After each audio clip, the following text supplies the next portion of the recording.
Since the reason I'm standing here is because of my teaching, I thought I would share why I love doing it.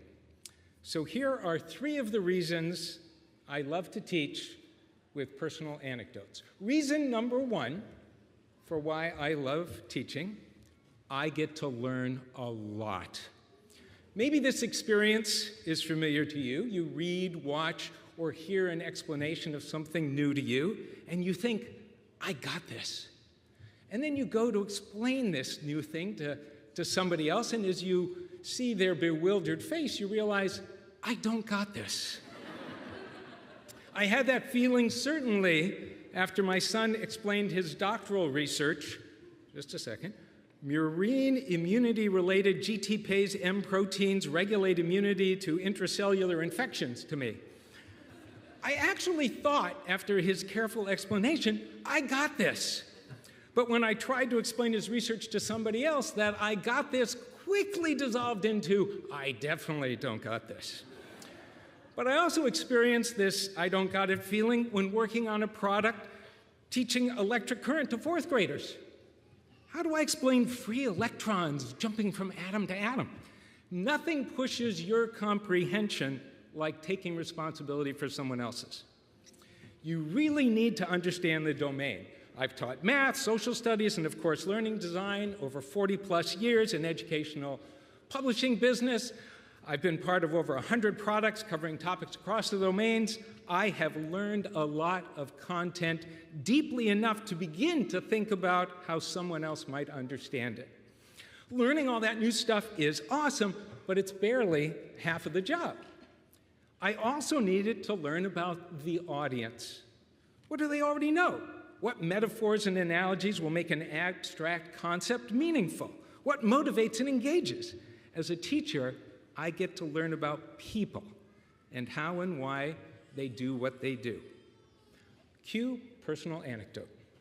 Years ago, I was working on a math intervention program for students in middle school and above who were 2 or more years behind in math. Math never made sense to them. As usual, I turned to experts literally from around the world. To get at how we might make conceptual math meaningful, I even turned to George Lakoff. Some of you may know Lakoff's book, Metaphors We Live By, but you are less likely to know he co-wrote Where Mathematics Comes From. He writes about how we need metaphors to understand concepts we never experience, like Xfinity, although some classes feel like they're never going to end. So I asked George how we make math concepts understandable to the kids I wanted to reach. He said, use things from their lives. Like what, I asked. He answered, I don't know. I'm not one of those kids. You need to go ask them. So now I'm tuned into kids' conversations everywhere, and I got a glimpse of what I was looking for on a New York subway. I overheard a group of adolescents sitting across from me having a rich mathematical discussion. They were debating who was a better basketball player, Kobe Bryant or Michael Jordan. I wanted to throw in LeBron James, but it was their conversation, and I was just eavesdropping.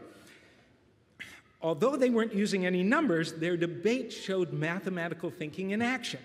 How do you measure each player's impact on their teammates? How much do they make those around them better? I went back to my math experts and shared the story. Is this the mathematical thinking we want? Yes, cool. Math that wasn't about pizzas and trains traveling at different rates, and that came right from the students. Working with students from around the world is especially awesome learning for me. You are wonderfully diverse. Thanks, students. I learn more from you every year than you learn from me. Reason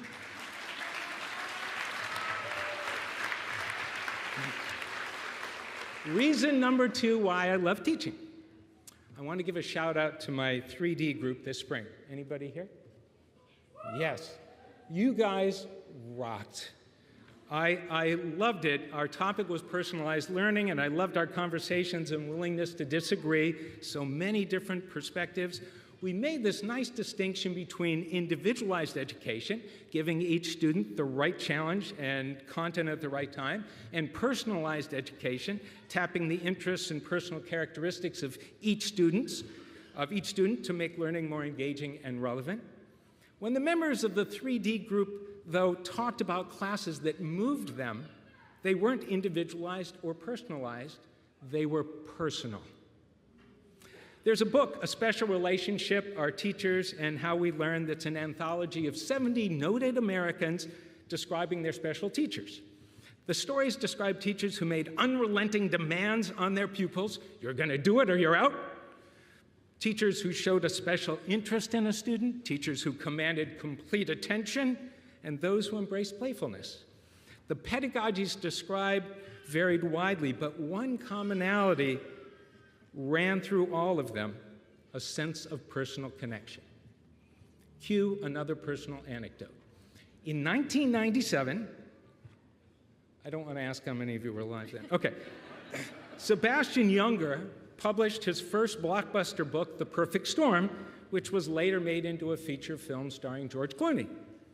Some of you are old enough to remember it, some of you probably not, a bit too young.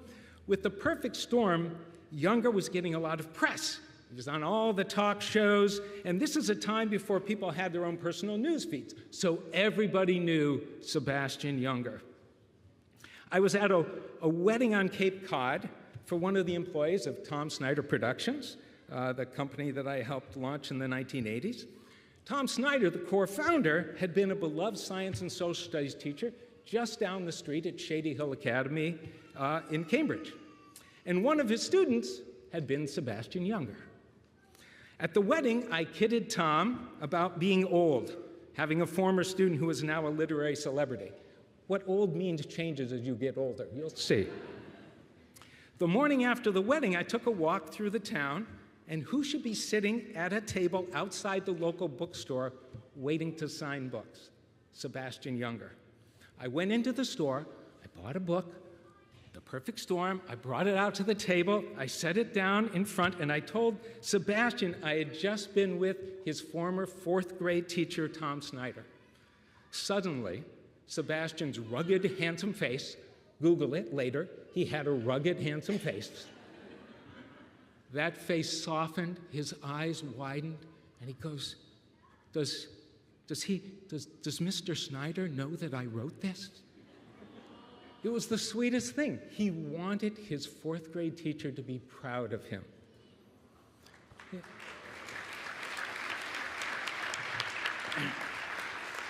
It's so sweet, but now I worry about the day when children will long for their AI chatbots to be proud of them.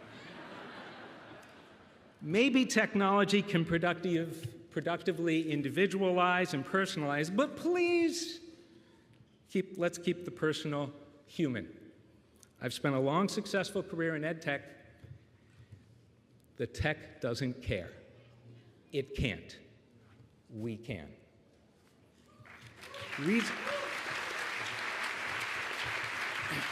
Okay.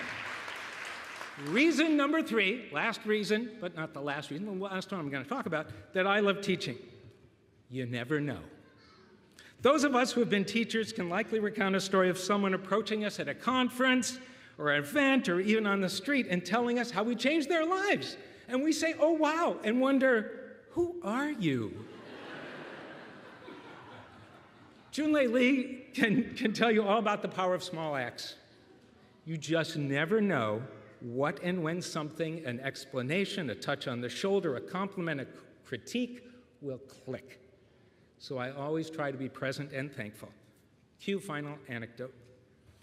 There was a time when I would annually attend a small conference at UCLA hosted by an evaluation organization called CREST. Some of you faculty may be familiar. One year, an aging academic named Dr. Edmund Gordon gave the lunchtime keynote. Dr. Gordon is now 103 years old, and his passion for fairness and respect for learner diversity has never wavered. Well, I went up to his table as people were setting up for lunch, and I said, Dr. Gordon, I'm David Dockterman.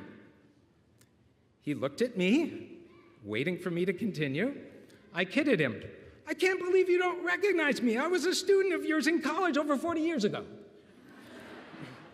He smiled. I continued, I just want you to know that you helped set me on a path in education that I continue to follow today. You taught me that fairness is a right, and I am still fighting the fight. Then came the tears from him and from members of his family. I think his great-grandchildren were with him. It is a privilege to have the opportunity to intersect with people's lives, even when you have no idea if and when an encounter will matter. And then expressing gratitude for one of those acts is, according to the research, healthy. And I get both.